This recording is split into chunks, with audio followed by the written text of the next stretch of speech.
Welcome home to USA Global TV and Radio, a place where dreams take flight, with authentic storytelling, diverse perspectives and meaningful conversations, where global stories unite and bridges are built beyond all borders. Discover world-class education, entertainment, hope and inspiration.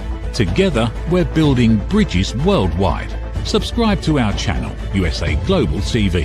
Download our app, USA Global TV. Be our guest or join our team. Visit usaglobaltv.com.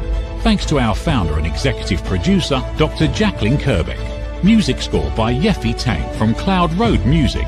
Voiceover artist Mike Porter. Creative direction by Paul Garcia. USA Global TV and Radio, your home for global connection. All rights reserved. This video and its contents are the exclusive property of USA Global TV and Radio. Unauthorized use, duplication or redistribution in any form is strictly prohibited. Howdy. Can authors really make money? I think for most of us, we know the answer is no. But if you treat it like a business and you actually start going out and doing business kinds of things, developing your skills in that area, maybe you can. Our guest today is Sebastien de Castell. Sebastien has taken those things that need to be done, his business acumen, his ability to take and market and make money as an author is exceptional. So, Sebastien, please join me up here on stage. Hi, Red. Good to see you. You are a fantasy author. You have couple major series, the Greatcoats and the Spell Slinger. Is that correct? Yeah, those are probably the two biggest of my series. One's adult, one's young adult, right? Yeah, the Greatcoats is a swashbuckling fantasy, kind of Three Musketeers meets Game of Thrones series. And then Spell Slinger is a young adult magical fantasy series with, talking squirrel cat and lots of adventure and fun to be had. And then I have other series as well, the Malevolent Seven series, of course, which was a nice hit for me in the last few years, and the Court of Shadows, and an upcoming sci-fi novel. You know what it's like in any business. You have to stay busy. I was doing some research on you for the show, and one of the things that in the past we talked about your swords and other things, and I think it's always kind of neat. But one thing that caught my attention this time, it said archaeologist briefly. Yep. Yeah, I was one of those kids in university who had 20 different majors. I didn't know at the time that I had ADHD, which only got diagnosed for me, a few years ago. So it's a weird thing to discover in your 50s. But I went through just every major sort of imaginable, never quite fitting in, until eventually you reach a point where you have to sit down and go, of all the different credits I have, what can become a sufficient major in order to actually obtain the degree. And it turned out that it was archaeology with a minor in history. So unfortunately for me, the very first dig I went on, which was in a lovely place called Sutton Hoo in England, it was after all the really cool stuff had been discovered, of course. But the very first dig I went on, about 4 hours into it, I discovered that I absolutely hated archaeology. Like I loved it it's so many enterprises that people get into, right? We love it in theory, but in practice, you might actually not be aligned with it at all, in the same way as you might love the idea of being an author. You might love even writing books, but the business side of it, the practical day-to-day side of it might be something that actually you don't enjoy at all. And that requires you to make very specific decisions about what your goals are going to be as an artist, as a writer, and things like that. How long ago did you start writing your first book? I wrote my first novel in 1997, which is quite a while ago now. I was making my living in a cover band, playing Brown Eyed Girl like 3 nights a week. And I was being sued by the bass player for control of the band, which is a weird thing to have in a cover band when you're making like $250 a week each, basically. So we were poor, we were downtrodden, and we were in litigation, or we were in threats of litigation, which was kind of hilarious. And so I did what I always do when life gets really confusing, which is I went to the public library, because you can walk into a library, as miserable as is imaginable as rootless as utterly confused about the world, lacking any sense of who you want to be and what you want to do. And you will find something in a library, right? And no one's ever going to tell you that's not for you. You shouldn't do this or that. And I came across a box of cassette tapes, which even in 1997, almost nobody had cassette players. And it was called Let's Write a Mystery by Ralph McInerney. And it was literally these 24 cassette tapes you'd stick in the tape player, and he would talk you through the process of writing a novel. And I had tried to be a writer before then, but I'd never kind of been able to stick with it. And there was something about Ralph McInerney, this quite famous mystery novelist, talking you through the process. Every tape you put in, you go, did you get your pages done today? If not, pause the tape, go get your pages done, then come back. That allowed me to write my first novel. And it was an absolutely terrible archaeological mystery called Skeletons in the Cloister. And which, thankfully for lovers of literature everywhere, will almost certainly never be published. But a few years later, I decided to give another try, and I wrote a novel very, very fast that had just sort of been percolating in me, and something kind of unlocked. And it became a book called Trader's Blade, which was my debut fantasy novel that got me a 4-book deal, which led to an 8-book deal, which led to another 4-book deal, which led to other subsequent deals. And so Our Lady of Blades, my most recent novel, is my 18th published novel in about the decade or so that I've been in the business. Okay, so you got a 4-book deal. Is that when you first started understanding that I can make money out of this, but I have to have a different mindset? Yeah, it's really fascinating to me how little information is readily sort of available and digestible for the people who become novelists. So, because we're starting with people like yourself, like myself, I think we center ourselves first as artists, driven by an artistic impulse to write something that is meaningful, to write something that we feel is connecting to a story that is important. But then you have to deal with things like agents and contracts and marketing and publicity and all these other elements. And I found it very difficult to find any concrete information.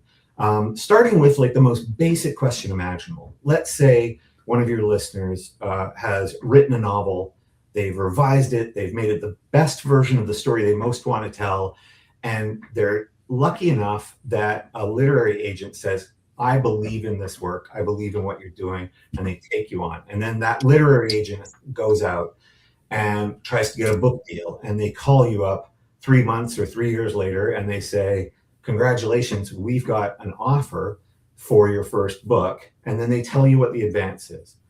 How in the world is that listener of yours who's written this great book, how are they supposed to know if the advance is fair or not?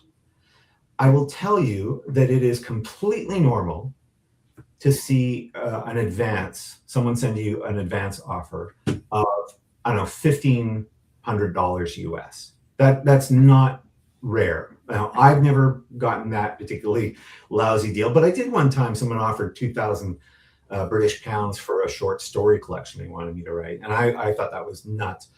But it's also not uncommon to have a situation where a debut author, you find out that they have a 2-book deal for $1 million, right? So how in the world are you supposed to do that? So that was the first big challenge. And I really couldn't find a lot of resources out there.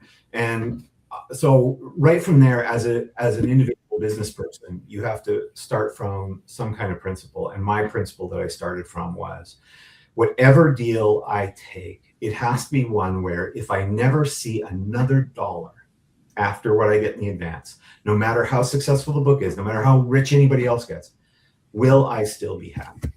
And so I figured out what that number was for me. There's one of the reasons why it's so hard to get information about advances and things like that is that usually authors are generally either contractually forbidden or at least sort of socially forbidden within the world of publishing from discussing those things. But I will tell you that I had a sense, I felt like, you know what, I want, if it's a 4-book deal, I want $25,000 Canadian. I'm Canadian. So which would be about, I don't know, 20,000 US a book. and I'll be happy. Whatever else happens, I refer to it as the barista level of success, or the coffee server level. If you were working full time as a coffee server, when I got my first book deal, you might make like $25,000 a year. And so that was the level. And I always knew that for my next deal, I would have to try to get what I call the dental hygienist level of success. And then after that, I was going to go for plumber, and then for chartered accountant. And as strange as it sounds, and I was so lucky because honestly, most people's first deals, certainly at the time, so this was in about 2012 that I was signing this deal. Most people, aren't getting those offers if they're new debut novelists. Especially me. I was doing swashbuckling fantasy during the grimdark craze, where everybody wants everything to be dark and cruel and full of torture, and I'm writing these sort of 3 swashbuckling magistrates, going around dueling and all of this stuff. So I was lucky, but that's a very difficult time and process, and really that's only the beginning of the business decisions that you have to make as an author. But most people never get that book deal. They're just an author and they have a book and they publish it, whichever way it gets published, and that kind of dies a natural death. And most of them never sell 100 copies. So, their dreams of getting rich with their baby that they have so much time invested in, they do a second book, a third book, and the expectations are still there, but it still doesn't happen. And is that because they're not looking at, from as you said, an artist perspective, they know how to write the book, they know how to cover what they want. But from a business perspective, what I've seen is most of them wait till the book is actually published before they tell the world it's out there, myself included. My last book, I started 3 months before I ever put pen to paper and started marketing my book. Then I wrote the book, and then it's continually marketing throughout the process. But that's just one aspect of everything that's out there, is that marketing phase. Yeah, absolutely. And I would say you have to. So for me, I would say for your listeners that you first have to take a step back, because you shouldn't have business dreams. You should have a vision. And what I mean by that is, because dreams are sort of amorphous. I'd love to be a big famous author, right? But what you actually need to have, I think, is a vision, right? And that vision is something that is a lot clearer. For me, I had a very clear and specific vision. I wanted to earn my living writing novels now, and earn my living at a level that, for me, I think I set the number at 75,000 a year Canadian, or 55 or 60,000 US. That to me, I was like, if I could do that all the time, I would be happy.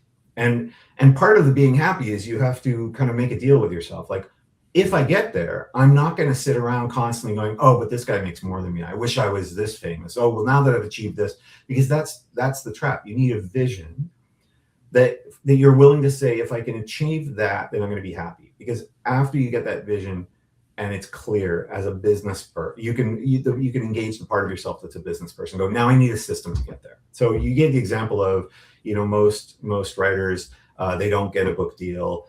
I've signed book deals, now much larger than my first book deal. And then we can talk about all the other ways that your books make money, independent of just being sold as books in English. But I always stuck to that core principle, and a lot of people who don't get an agent, don't get a book deal. I have tons of friends who are very talented writers, who are self-published, who earn a great living. Some of them earn a much better living than I do. And I probably make around 120, 150 grand a year. It varies, but that's just from writing books, which is what makes me happy, that's my job. And those friends of mine, they figured out that, okay, they know where they want to be. So let's say they want to make a living as a full-time author, and they go, I can't depend on a book deal to get that for me, which means I need to sell this many copies of books at this royalty rate, whether it's on Amazon or whatever other system, in order to make that living. Now, what do I have to do as a business person to achieve that? What is the marketing work that I have to do. How do I get there? How do I measure how I'm doing? And so the funny, ironic part of it is that self-published writers are generally much more savvy business people than traditional authors like myself who have publishers and agents. But I wouldn't want anyone to think that being a traditionally published author means you're not running a business. I am running functionally a business. It's an IP business, an intellectual property business, right? I write a book. My job as an artist is to tell the best story I can, is to try to touch something meaningful and touch readers. My job as a business person is to figure out how do you now exploit that property the best way you possibly can in as many ways as you can to achieve the business vision that you have. Okay, so you have the vision, you kind of know where there's some holes out there that you can fill because of your intellectual property expertise. You start your writing and you start your marketing and you start all those things to let, hey, world, I'm doing something. And that kind of gets things going. So from a new author perspective, that's what they should be doing, even though they're not quite there yet. They're halfway through their, whether it's a novel or a nonfiction book or romance, it doesn't matter. They're writing a book. But most people keep it a secret, and they shouldn't. It should be, hey, world, here I am. And and with AI today to generate little videos and Facebook posts, I mean, there's so much technology there to help you in those areas. But again, most of us, that's not our skill set. But YouTube, just like you had Ralph McInerney in tapes, YouTube has so many people there that can help you do what you need to do. And not only that, if you train your AI well enough and long enough, they'll be able to look inside you and say, hey, this is really something that kind of fits in. And so there's a lot of things that can be done, but you have to say, okay, I'm an author, but to be successful, whatever success is, as you said, a minimum, I like the plumber part of it. I think that's pretty decent. I want to be like a full-time plumber, 100,000 a year, whatever it may happen to be, wherever your neighborhood is. Yeah. Now you have a vision and you have a number and you have a beginning of a pathway. And once you walk down that pathway, it may not be perfect for that particular book, but you market in a variety of areas. You do convention appearances, you do audiobooks, you do all sorts of things, because these are things that authors should be doing in addition to writing. Well, and again, it's funny because we can give people all the advice in the world. It's sort of like telling a 16-year-old teenager, listen, don't think that you're completely in love. Like, don't get lost in this romance that you're in. See the big picture. There's no 16-year-old on the planet, hopefully, and I certainly hope there aren't, who listen to that advice. Right? They fall madly in love. They have this dream, this vision. They have these great heartaches. Writers are the same way. Your first book, if you sat a writer down and said, look, here's how you're going to analyze the market. You're going to figure out exactly what the market wants and what's profitable, where the gaps are, what story to tell, what to name the characters, what demographics to give the characters. You would almost certainly, on the one hand, feel confident that you were giving them the best chance for success, but you would also probably be ruining their career, because first and foremost, we start from an artistic impulse. And one of our jobs as writers, and one of the reasons why we have to keep those things somewhat separate, is you never want the business to stifle the artistry. And therefore, you never want the artistry to lead the business side astray. You have to kind of separate them. So a lot of the marketing, as you say, if you're traditionally published, the vast majority of that marketing is done by publishers. And sometimes they do a good job, sometimes they don't do as good a job. And as you say, if you're doing it yourself, there's a million things you can do. The most important thing I always tell everybody is, if nothing else, start with a notion of how you're going to measure progress. So let's say you've self-published a book, you've sold 50 copies of it, and you're like, I need to do better with this book, right? So I'm going to do a bunch of quote marketing, right? The first thing to ask is, before you enact any campaign or initiative, is how am I going to measure whether the marketing's working, right? So, you say, well, I'm going to do a Facebook ad or something, and, and you go, okay, you put out the Facebook ad, you spend whatever, $500 in ads, and you generate, and you only see, 10 new sales. It's the same number of sales as you saw before. At that point, you have no sense of what's working or not working, do you? You're just going, well, I tried it and it failed. Well, maybe it failed because you didn't target the correct audience. Maybe it failed because your campaign materials were terrible, your message was wrong, maybe your link was broken.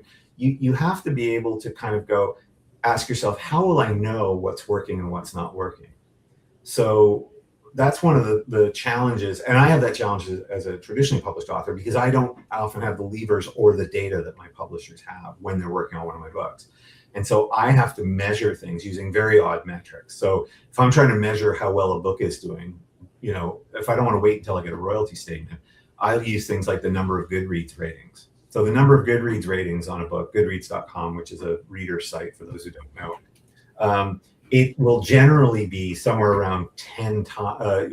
Every rating is probably 10 sales of a book. So if 100 people have rated your book, you've probably sold 1,000 books. If 10,000 people have rated your book, you've probably sold 100,000 copies of that book. But that's a very imprecise and sort of chancy way of trying to measure progress. But at the end of the day, the first step is, how are you going to measure whether what you're doing is working? Sebastien, we're getting ready to go to commercial break here in just a few seconds. So when you come back, I want to talk about the aspects of being the entrepreneur, the business, and with contracts and foreign rights and those kinds of things, films, so that just give people a little bit what has to go through your mind when you're really and truly running a business. So we come back from the break, commercial break, we'll go down that pathway. Sounds good. What if many of the problems we associate with aging are not random? What if there are identifiable causes behind declining energy, chronic disease, and memory problems? We have been told that aging is simply something we must accept, that slowing down is normal, that growing older means growing weaker. But what if that's only part of the story? Why do some people remain active and engaged well into their later years? Why do others struggle with disease, fatigue, and declining health? What is happening beneath the surface? What processes drive aging? In Aging Sucks, researcher, educator, and author Red O'Loughlin explores what researchers have discovered about why we grow older. No medical degree required, no confusing jargon, just clear explanations of what researchers have discovered about the processes that influence aging. You cannot stop aging, but understanding its causes may help you make better decisions about your health, your future, and your quality of life. Because understanding comes before action. Action creates hope. Aging sucks. End the guesswork. There is hope.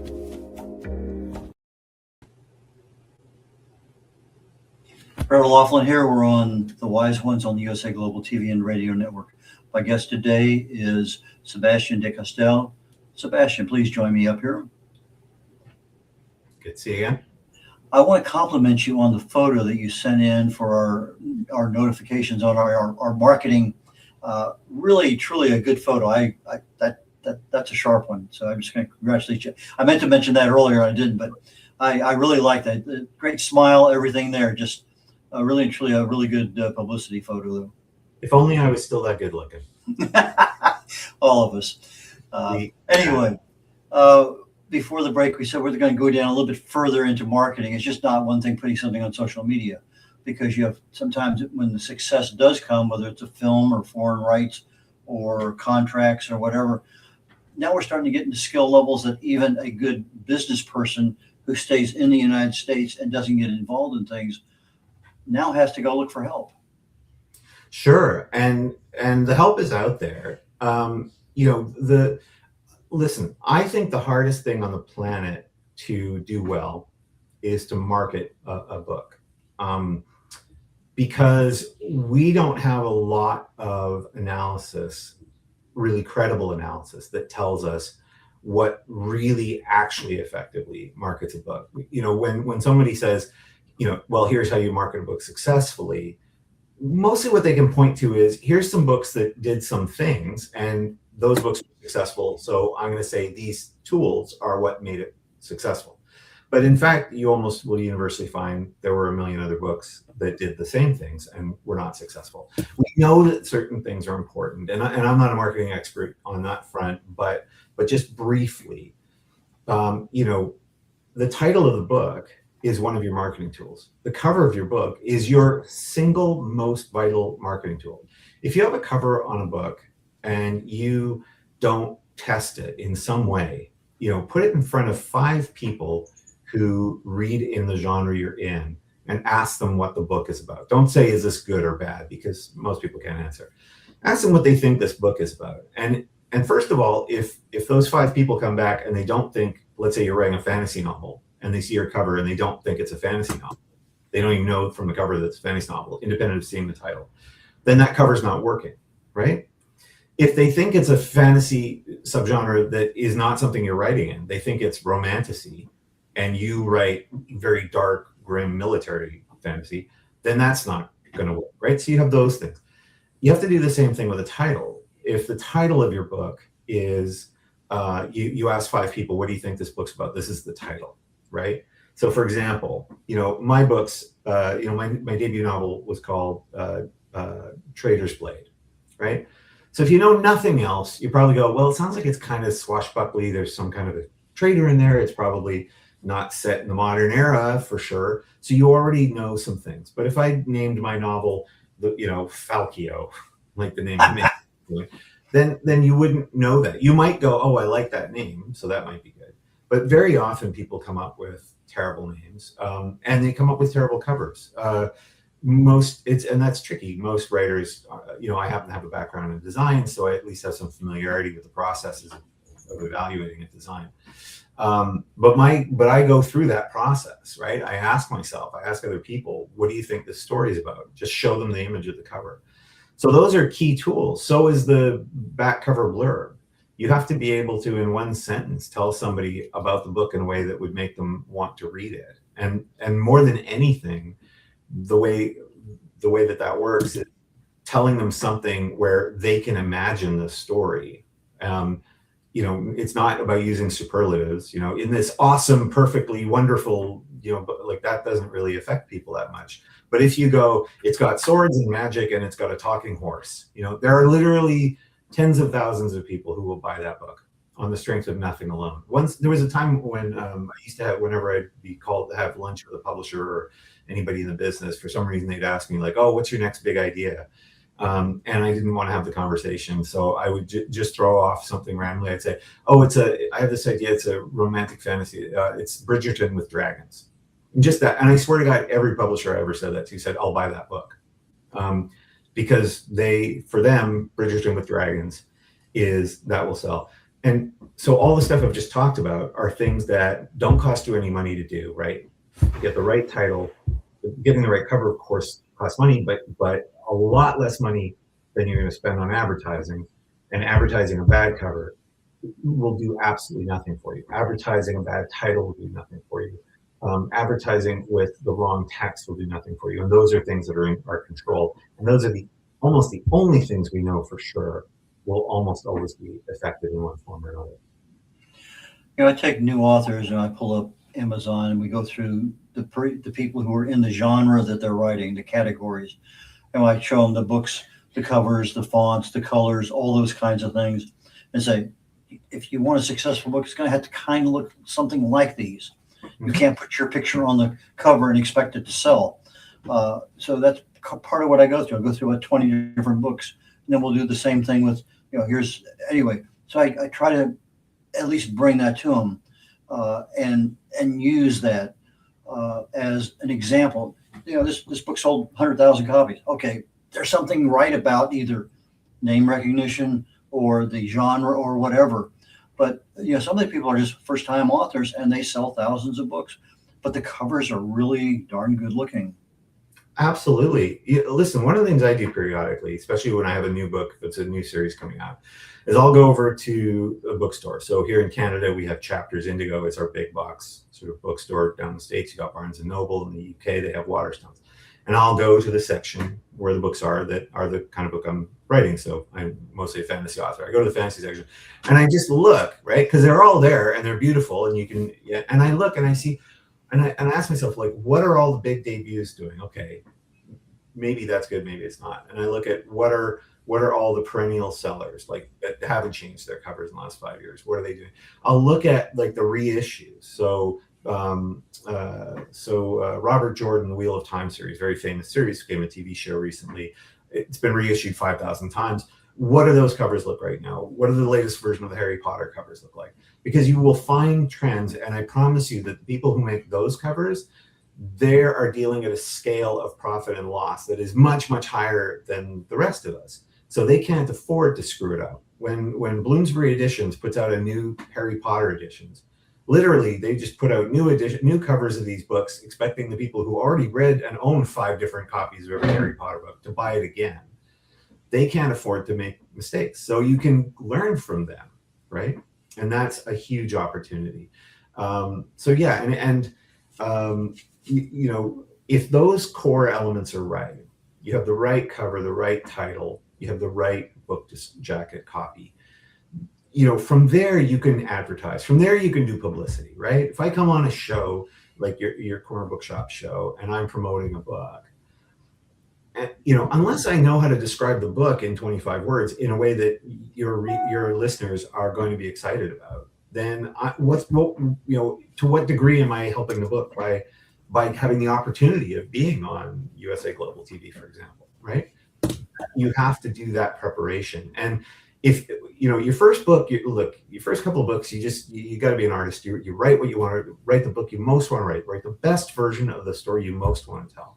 And then, yeah, it's messy and you'll have to deal with figuring it all out later. But exactly what you were saying earlier, once you start, if you've written a couple of books and you're like, I haven't had the success that I want, then one of the things you have to do is, as you said, before you're actually going to sit down and write the book, go, look, what is it that I love in this genre? What do people who read in this genre heavily actually buying right now? Because I promise you, it doesn't matter how much you love Louis L'Amour Westerns. And Louis L'Amour was a great writer. And Westerns were a massive genre at one point. They're a much smaller genre now. You know, some would say it's a dead genre. Like, you go to a bookstore and try to find the Western section, right? That doesn't mean you can't sell Westerns. It means if you're going to sell Westerns, you need to figure out where those readers are, what it is they're buying right now. Because if you just try to sell them rehashed, like I say, Louis L'Amour books, they might not be interested in that. Or maybe that's exactly what they want now, and what they're sick of is, you know, for want of a better term, you know, hyper woke postmodern versions of Westerns, right? So that's just part of that sort of business process, independent of all those little technical steps of how do you make a good Facebook ad and things like that. Because all of those, as you rightly say, you can find really good instruction on YouTube.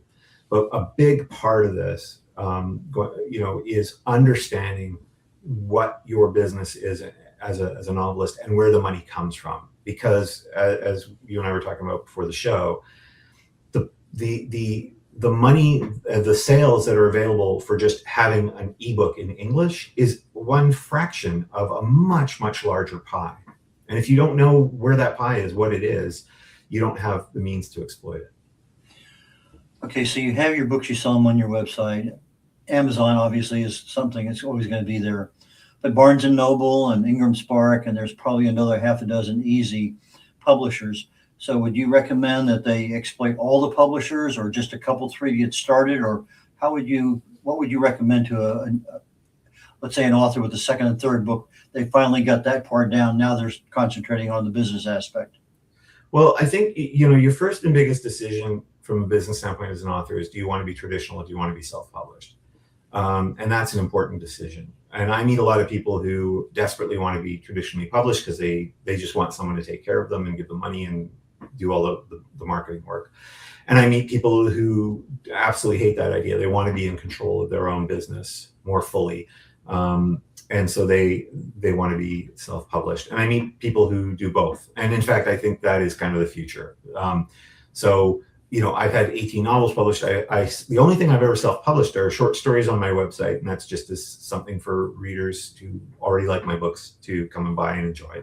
And a short story collection. That short story collection, I didn't think anybody bought short story collections, which just shows you how messed up our understanding of the market is. But I've sold, I don't know how many copies, but I probably made about, I don't know, 20, 25,000 bucks off a short story collection that I wrote in 2 weeks. I would never have thought that was possible. But then one of the things I've learned is if you write a book that people enjoy, once you have a book that's successful, they actually really want to kind of renew that experience. And they don't always want to have to wait for the next big installment. And they're often really happy to just get to read short stories of other characters in that world. And that's what I did with the Greatcoats. I wrote a collection called Tales of the Greatcoats, Volume 1. And I am shocked how many people buy that. I'm shocked how many bookstores it's in, because it's print on demand. So I didn't sell it to a publisher. So it's understanding those divisions of, if you're going to go traditional, you have to get good at writing the query letter, at making contacts, at meeting writers who have agents, at tricking or blackmailing those writers into recommending you to their agent. Agents are regrettably immune to such pressure, but I've recommended a couple of dozen different authors and friends over the years to agents, and sometimes the agents have in fact taken them on, and sometimes they don't. But if you're, whatever you're going to do, you have to figure out a system that suits your vision. If your vision is, I just want to make a living at this, then, right from the beginning, my first book, and sorry to go on so long about this, but my very first book, Trader's Blade, I had a plan. And the plan was I was giving myself 6 months to get an agent, and then 6 months after that to get a deal. And I already had a cover. I already had everything lined up to self-publish it if that didn't work, because I didn't want to wallow in misery and go, no publisher took my, or no agent wanted my book. I'm just going to sit here and be sad. You have to have a way around that. And that was having a plan. We're getting ready to wrap up the show. Sebastien, I know you have a book coming out here very shortly. You said by Christmas or something. But let's talk about that very briefly. But at the same time, tell people how they can get in touch with you, how they can buy your books. Sure. Yeah, absolutely. So my books are easy to find anywhere. They're in Barnes & Noble and Amazon and all the usual places. And they're available in print, ebook, and audio. I think that's something really important for authors. Even my short story collection, I commissioned the audiobook because there's a lot of consumers who prefer to listen in audio. I have 18 novels published. For people who are wondering where to start, Trader's Blade is a swashbuckling adventure. It was my first book. That's an easy one. Or Spellslinger if you prefer sort of YA fantasy. My latest novel is Our Lady of Blades. It's a book I spent 7 years on, Red. So imagine that. And I'm saying this as a business person and a fairly effective. I've made a great living as a novelist, but as an artist, that book needed 7 years. I wrote and published 8 books while I was writing that one, but I still allow myself to be an artist when the book needs it. My next book coming out is Malevolent 9 that comes out in December. It's the end of the Malevolent 7 trilogy, which is a very irreverent, dark fantasy series, quite humorous. It's basically the Magnificent Seven, but with wizards going around blowing things up and swearing constantly, which is literally my pitch for the book, which is what got me a six-figure deal on it. And there's tons of big announcements coming out. And if somebody goes to my website, you've shown my website a few times, I recommend take a look at, one of the little menus is just an icon. It's a globe. And take a look at each page under there, because each one of those represents a different language. And because my books have been translated into 15 different languages. And so a significant portion of my income is literally from, publishers in other countries buying the translation rights and finding fans. There's nothing more fun than finding fans all over the world in places that you visit. Sebastien, thank you again very, very much. I enjoyed our first talk way back when. I enjoyed today, and thank you for being our guest today. Great information. Fantastic. Appreciate it. So thank you, sir. Likewise. Thanks, Red. And we're wrapping up the show today. If you've seen the show today on YouTube and you're not a subscriber, please seriously consider being a subscriber for USA Global TV and Radio and the Dr. Jacqueline Kerbeck platforms there on YouTube. Red O'Loughlin here. I have a show coming up in about 22 minutes called Talking Heads. And I'm talking today about carbohydrates. Are there any essential carbohydrates that we really have to have in order to maintain optimal health? Well, you'll find out. I am super happy with the way things are going today, even though we have a tropical storm just a few hours off the coast of Galveston, Houston, where I'm at. Not expecting anything. It looks like a nothing burger, but you never know. So take care of you all. We'll catch you next week and have fun. Enjoy. Bye now. How much of your value have you been giving away?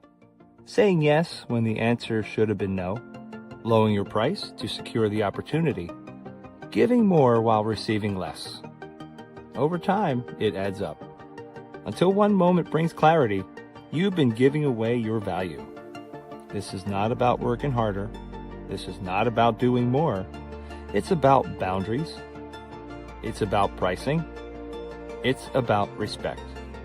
From Dr. Jacqueline Kerbeck comes a direct and necessary message. Stop over-delivering. Stop underpricing your expertise. Stop negotiating against yourself. Because when you recognize your value, everything changes. Stop giving away your value. Boundaries, pricing, and the business of respect. Available now wherever fine books are sold and on Amazon. A film by USA Global TV and Radio. Executive producer Dr. Jacqueline Kerbeck. Videographer and cinematic production Paul Garcia. Voiceover by Ed Wargas. Stop giving it away. Start owning it. Every great story begins with a vision. At USA Global TV and Radio for years, we've been providing world-class education, entertainment, inspiration, imagination, connections, and hope. Most people don't stay to watch the outro or the credits, but it's the people behind every success, behind every breakthrough, and behind every unforgettable story who matter. The TV show hosts, our guests, our sponsors, our publicists, our production team, our distribution team, our search engine optimization team, and so many more. You're the ones who make the difference. Every great story belongs to the people who bring it to life. Our future looks bright at USA Global TV and Radio, and that's because of you, our loyal fan base all around the world in more than 60 countries. Together, we're making a difference because you matter. USA Global TV and Radio, live streaming to over 60 countries. Voiceover, Dr. Jacqueline Kerbeck. Video production and direction, Paul Garcia. Subscribe to our channel, USA Global TV and Radio on YouTube. Thank you, viewers and listeners of USA Global TV and Radio, for joining us today. We're honoured to have your time and attention as part of our global community. At USA Global TV and Radio, we believe in the power of authentic conversations, meaningful connections, and creating a world of possibilities together. Want to be part of something bigger? Join our team of elevated listeners at usaglobaltv.com, a space where your voice matters and your ability to listen transforms relationships. Stay connected with us across all our platforms for thought-provoking discussions, expert insights, and empowering stories. Subscribe to our channels at youtube.com/c/USA Global TV. Follow us on social media and explore the endless opportunities we're creating for growth, learning, and inspiration. Together, we're not just broadcasting, we're building bridges and changing lives one conversation at a time. For inquiries, contact us at info@usaglobaltv.com. Produced by Executive Producer and Director Dr. Jacqueline Kerbeck. Voiceover by Mike Porter. Creative direction by Paul Garcia. All rights reserved. Visit usaglobaltv.com to view our full terms and conditions.